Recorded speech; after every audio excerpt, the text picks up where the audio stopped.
Hola, ¿qué tal? Muy buenas noches, bienvenidos. Hola, buenas noches. Hola, Mónica, buenas noches. Bienvenidos a todos. Am, Mónica, Beatriz, Elizabeth, Teresa, Aileen, Evelyn, Francisco.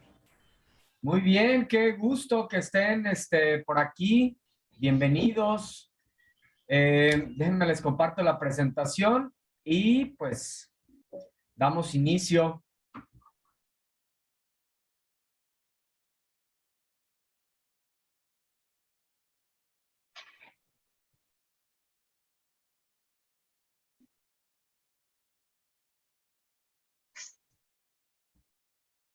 Bueno, nuevamente, bienvenidos, buena noche.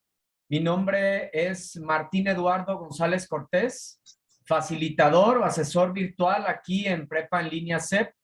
Es un gusto estar con ustedes en este inicio de módulo, el módulo 4, Textos y Visiones del Mundo. Como saben, nuestro módulo comprende del 13 de junio al 10 de julio del presente año. Entonces, ¿qué les digo? Es un módulo extraordinario.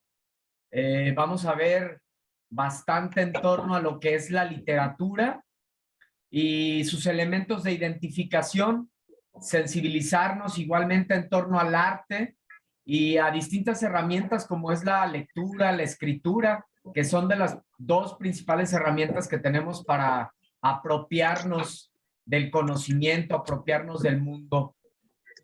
A ver, vamos a revisar el chat. Les pido por favor que tengan en silencio sus micros, silencien sus micros y si tienen alguna, porque luego se empieza a meter ahí algo de ruido.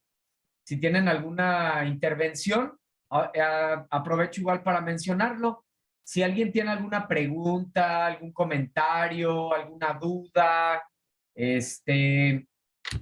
incluso afirmar lo que estemos diciendo, bienvenidos, adelante, nada más, levanten su mano y yo les doy la palabra, ¿sale? Levanten su mano y de esa manera, pues pueden compartir sus opiniones.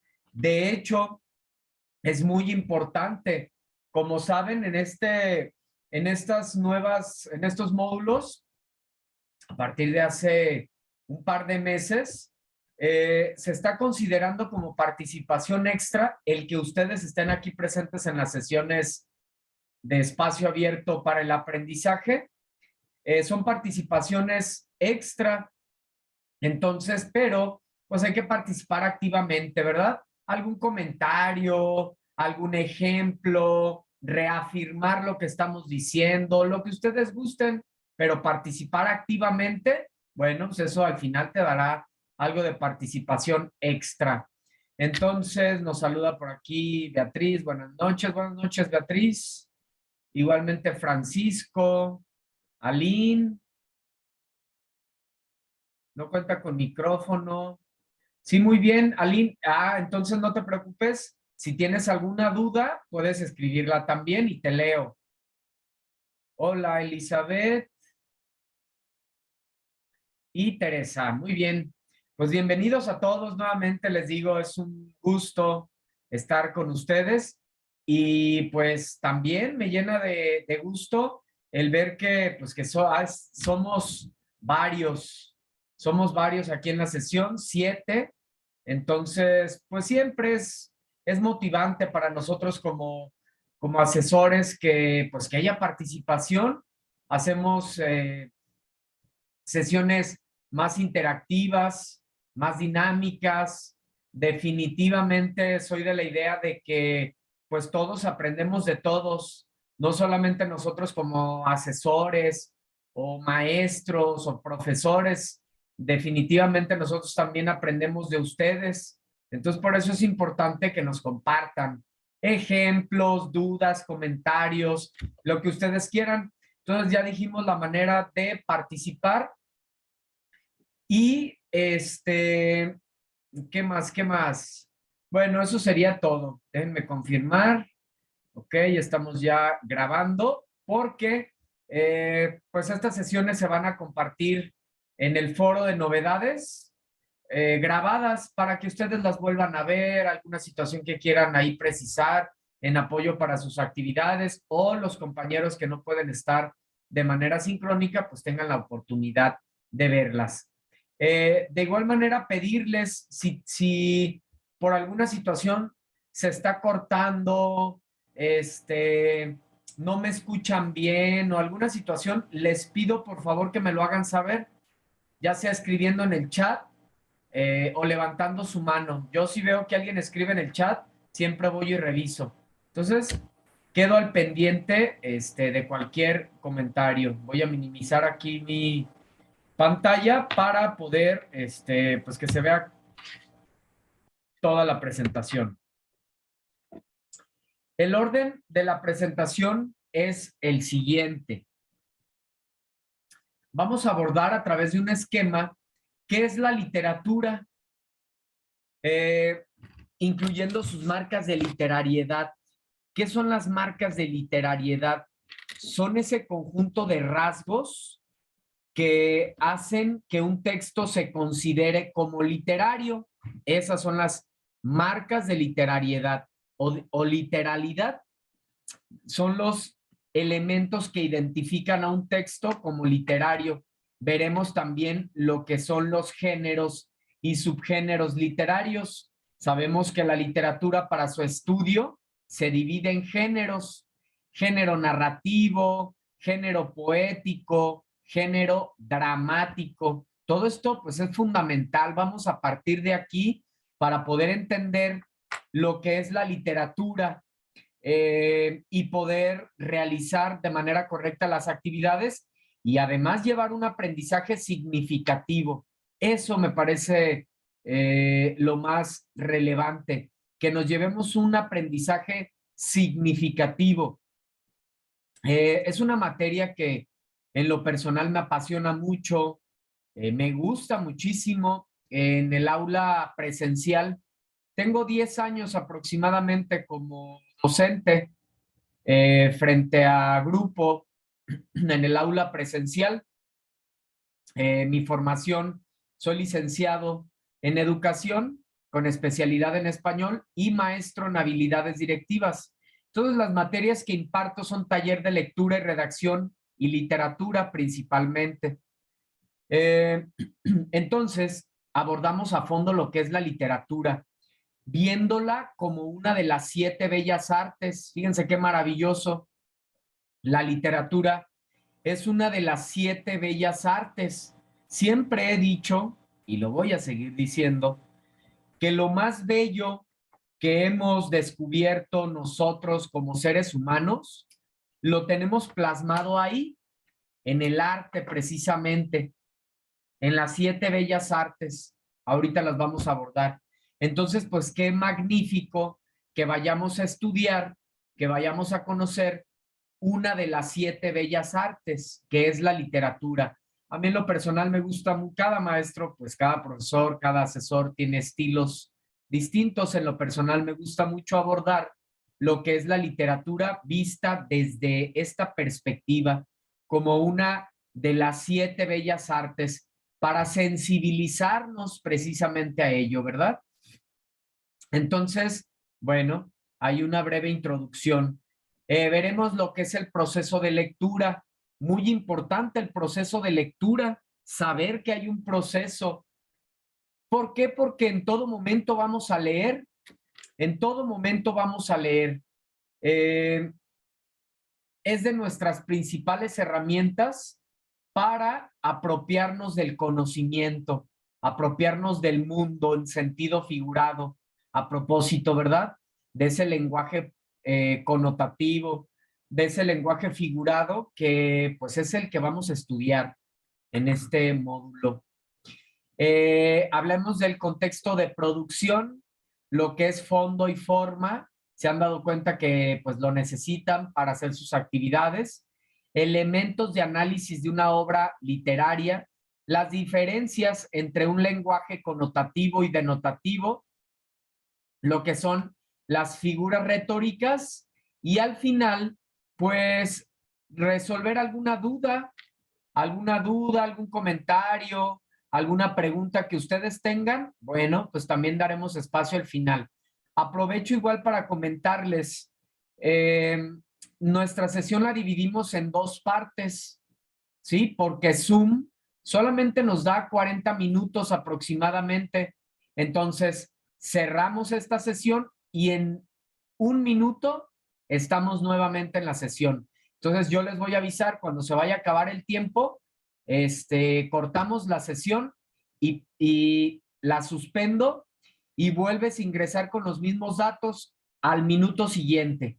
¿Sale? Al minuto siguiente, luego, vuelves a ingresar. Entonces, dicho eso, comenzamos. Muy bien. Les decía, vamos a partir primeramente de lo que es la literatura. Gracias a ti, Elizabeth. Vamos a empezar por lo que es la literatura. Nos dice la RAE, la Real Academia de la Lengua Española, por sus siglas RAE, que la literatura es el arte que utiliza como medio de expresión una lengua. Otra vez, arte que utiliza como medio de expresión una lengua. Eso es la literatura, un arte, una de las 7 bellas artes. ¿Cuáles son las 7 bellas artes? Música, pintura, arquitectura, danza, escultura, literatura y el séptimo arte que es el cine. Entonces, la literatura es una de las 7 bellas artes. ¿Y qué es el arte? ¿Alguien me quiere decir qué es el arte? ¿Qué entienden por arte? ¿Qué será el arte?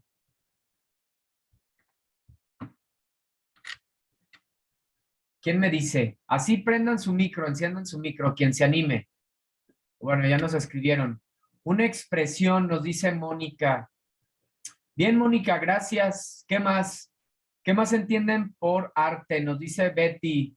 Son las distintas ideas y pensamientos, ¿ok? También suma, Betty, claro que sí. ¿Qué más? ¿Qué más entendemos por arte?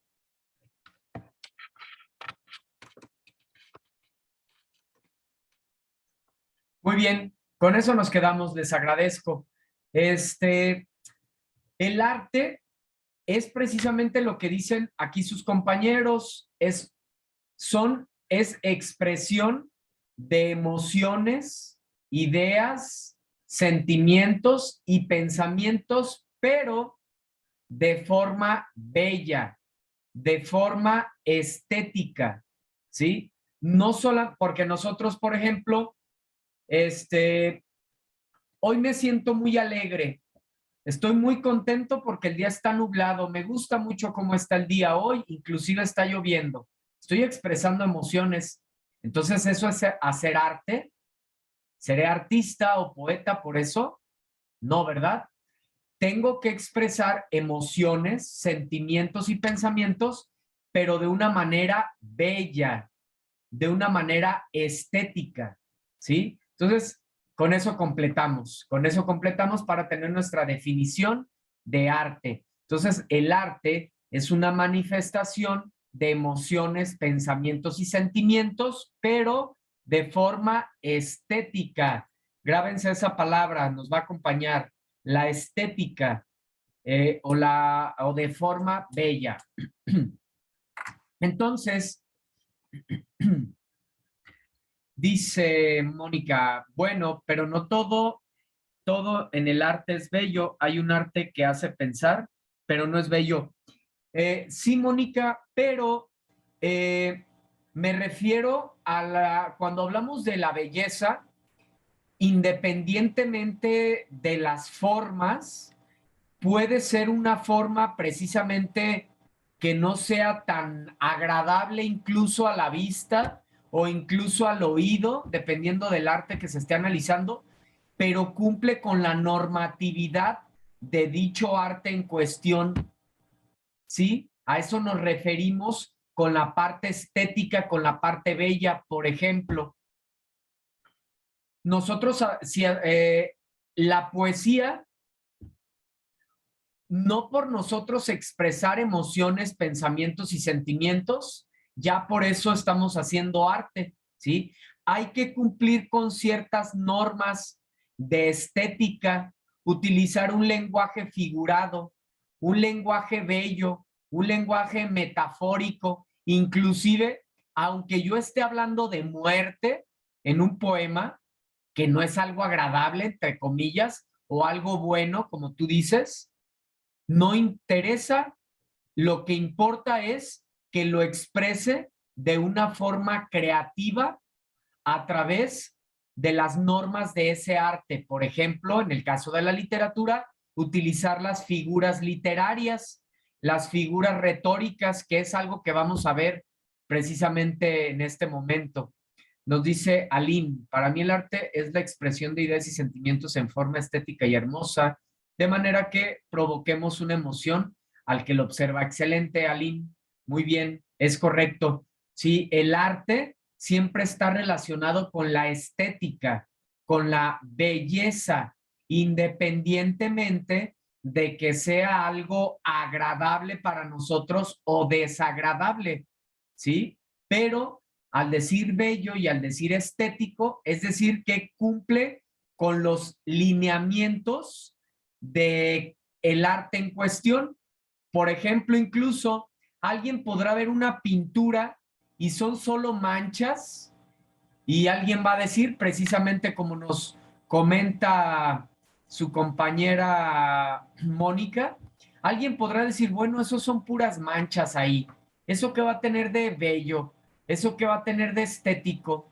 Eh, bueno, como eso es un arte abstracto, entonces, si nosotros no conocemos de dicho arte, como les comento, pues no podremos decodificar el mensaje que está impreso en esas manchas que vemos así en una figura abstracta, ¿sí? O en una pintura abstracta. A eso me refiero con la parte bella y con la parte estética, que la van a comprender más conforme vayamos avanzando. Nos dice Blanca, he escuchado la expresión, el arte está en el ojo de quien la ve, depende de la forma de ver. Sí, Blanca, definitivamente. Y esto, Blanca, que nos comentas, tiene más que ver con la experiencia estética. También lo vamos a ver. Inclusive se van a dar cuenta que es algo muy importante, esta parte de la experiencia estética, lo vamos a abordar a lo largo del módulo, lo que es la experiencia estética, eso que nos hace vivir el arte, eso que nos hace sentir una pintura cuando la estamos viendo, o una escultura, o cuando estamos leyendo una obra literaria y que sentimos un cúmulo de emociones, que nos transportamos a otras épocas, a otros lugares. Eso es la experiencia estética y a eso se refiere más esta cuestión de el arte está en los ojos de quien ve, porque es la interpretación, pero definitivamente el arte, no porque yo diga, bueno, esto me gusta, esto es arte. No, debe de cumplir con los lineamientos del arte en cuestión.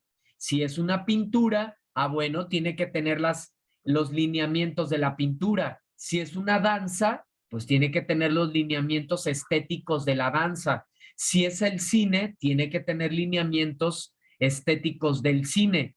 Y así de las 7 bellas artes. Bueno, muy bien. Gracias por sus participaciones. Seguimos. Entonces, en la literatura se expresan las visiones del mundo, es decir, interpretar la realidad mediante el lenguaje, ¿sí? Mediante el lenguaje que se plasma en textos que se analizan para fomentar la oralidad, la escritura, las experiencias estéticas, lo que les comparto, las experiencias estéticas, eso que vivimos cuando estamos disfrutando del arte. También a través de la literatura fomentamos los valores, tenemos diferentes interpretaciones de la realidad, ¿sí? Hay tantas interpretaciones de la realidad como humanos en la Tierra.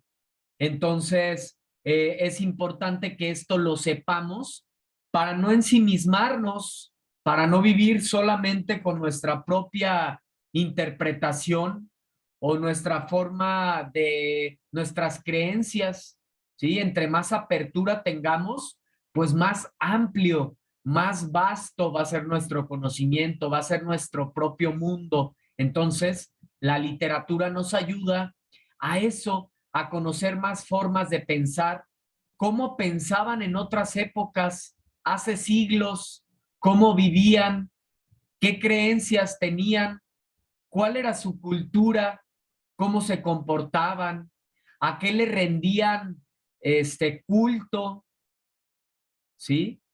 Etcétera, etcétera, entre muchas otras ventajas, bondades que tiene la literatura. Ok, para poder analizar un texto literario, tenemos que conocer lo que es su fondo y lo que es su forma.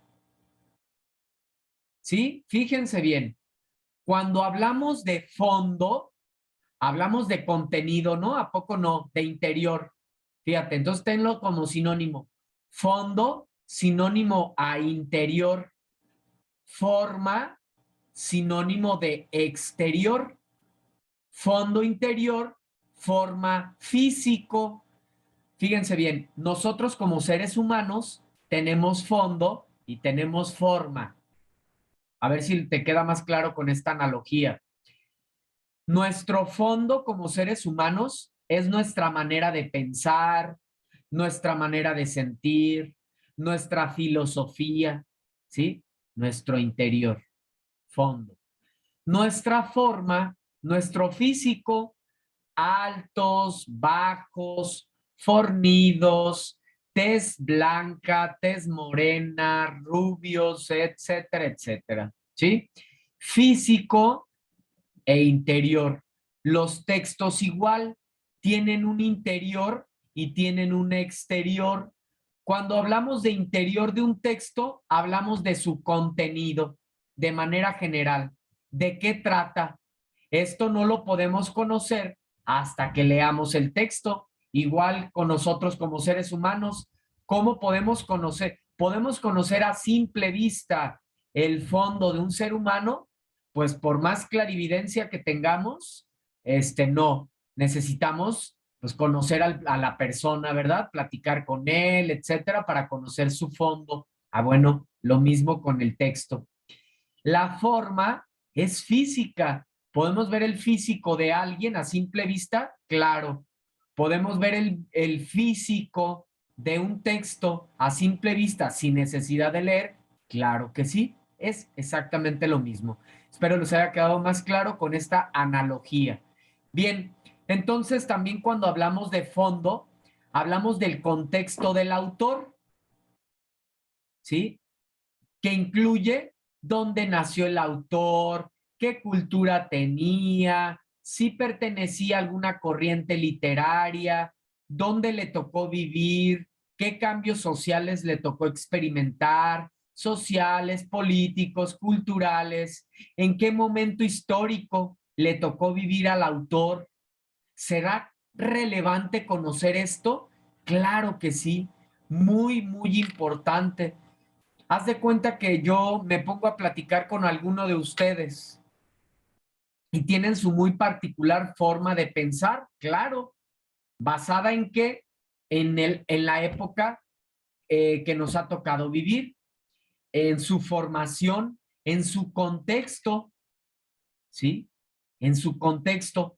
Para yo poder dar una interpretación de ustedes más profunda, bueno, pues necesitaría conocerlos, ¿verdad? ¿Dónde nacieron? ¿Cuáles son, quién es su familia? ¿Cuáles son sus creencias? Etcétera, etcétera. Bueno, lo mismo con el autor. Entre más conozcamos del autor, más fácil se nos va a hacer interpretar su texto. Y pues aprovecho para mencionarlo porque vamos a leer bastante. Entonces, va a haber algunos textos que se te puedan complicar un poco más, pero si tú conociste previamente quién es el autor, cuál es su cultura, dónde le tocó vivir, en qué momento histórico, etcétera, pues entonces vamos a entender por qué el autor se expresa como se expresa. Ah, ya investigué y a la autora le tocó vivir en una época donde a la mujer no se le tomaba tanto en cuenta, no tenía tanta validez su opinión de manera social. Ah, pues con razón, ahora entiendo por qué se expresa como se expresa en su poema. O estoy analizando una obra y veo que el autor habla mucho de muerte, es muy pesimista, con miedo a la soledad y todas esas cuestiones, al encierro, al abuso, muy trágico. Ok, ¿por qué se expresará así el autor? No lo entiendo. Y busco el contexto del autor y el autor cuando estaba creando esa obra estaba en la Segunda Guerra Mundial. Ah, claro, entonces ahora entiendo por qué el autor se expresa como se expresa en su obra. Las obras, aunque las leamos en este momento, tienen un pasado. Hubo un momento preciso de la historia, del tiempo, que el autor la escribió y la escribió con base en lo que él estaba experimentando. En un primer momento somos entes sociales, somos resultado de lo que nos toca vivir. Entonces, pues imagínense entonces la importancia de conocer el contexto del autor, el contexto de la obra, ¿sí? ¿En qué periodo histórico le tocó vivir al autor y en qué momento histórico surgió la obra para poderla analizar desde su justa dimensión? Alguien me dirá, bueno, yo puedo interpretar una obra sin necesidad de buscar el contexto del autor. Claro que sí puedes interpretarla, pero puede ser que sea muy subjetiva. De por sí el arte es subjetivo y nosotros al interpretar como es un lenguaje figurado, al interpretar como nosotros creemos, pues puede ser muy distinto a lo que el autor en realidad quiso transmitir, lo que conocemos como la intención comunicativa, ¿sí? Forma. Cuando hablamos de forma, hablamos de los aspectos físicos, es decir, el texto está escrito en verso, está escrito en prosa, qué tipo de vocabulario, qué tipo de lenguaje utiliza, ¿sí? Pertenece al género dramático o pertenece al género poético o pertenece al género narrativo. Todo eso es parte de la forma, es físico, es exterior. Nos podemos dar cuenta a simple vista que estamos frente a un texto dramático, pues porque vemos que son solo diálogos, ¿sí? Si vemos que en un texto solo son diálogos, pues estamos en un texto dramático. Si vemos que un texto está en verso, pues es género poético. Y si es una prosa, una narración, es género narrativo. Precisamente, miren, les voy a compartir, les voy a subir esta infografía. Espero que les sirva, sé que les va a servir bastante para profundizar más en lo que son los géneros y los subgéneros literarios, ¿sí? Se los voy a subir ahí al foro de novedades. Aquí puedes ver las características del género narrativo y sus hijos, o propiamente dicho, subgéneros. El género narrativo tiene sus características son que tiene narrador, hay un tiempo, hay un espacio, hay personajes. Y los hijos del género narrativo, o propiamente dicho, subgéneros, es el mito, la fábula, la epopeya, la leyenda, el cuento y la novela, ¿sí? Entonces, estos son los subgéneros del género narrativo. Géneros son tres: género narrativo, poético y dramático. Y cada género, a su vez, tiene subgéneros o hijos para que los comprendan de una manera más simple. Cada uno tiene sus propias características. El género narrativo tiene la intención de contar historias en un tiempo, en un espacio determinados. El género poético tiene una intención distinta: transmitir emociones, sentimientos, pensamientos de una forma bella, de una forma estética.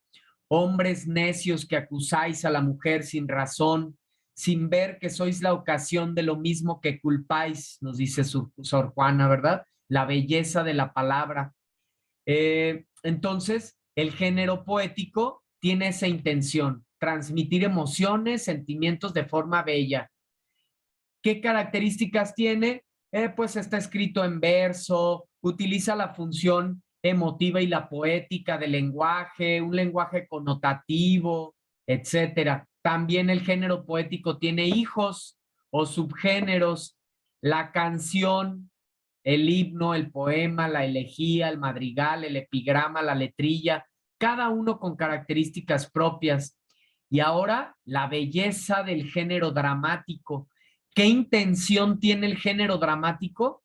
Servirnos de reflexión y de catarsis a nosotros como sociedad. Haz de cuenta que el dramaturgo observa las situaciones de la vida cotidiana y las representa en el teatro para que nosotros como espectadores, como público, nos reflejemos y nos demos cuenta de cómo estamos viviendo como seres humanos, de qué errores estamos cometiendo, de cómo poder solucionar algunas situaciones en nuestra vida. Entonces, haz de cuenta que el género dramático nos sirve de espejo, nos sirve de catarsis, de reflexión, y pues es a través de un guión teatral. Hay un guión teatral, y pues sabemos que el principal prototipo textual que utiliza el género dramático es el diálogo. También tiene hijos, propiamente dichos subgéneros, el género dramático: tragedia, comedia y drama como géneros mayores. Como géneros menores, entremés, sainete, auto sacramental, farsa, sketch, ópera, vodevil, ¿sí? Y algunos otros, monólogo, también son parte del género dramático. Entonces, si en una actividad te preguntan a qué género pertenece una obra, bueno, puede ser género dramático, puede ser género poético o puede ser género narrativo. Inclusive tú puedes decir, pertenece al género narrativo, subgénero novela.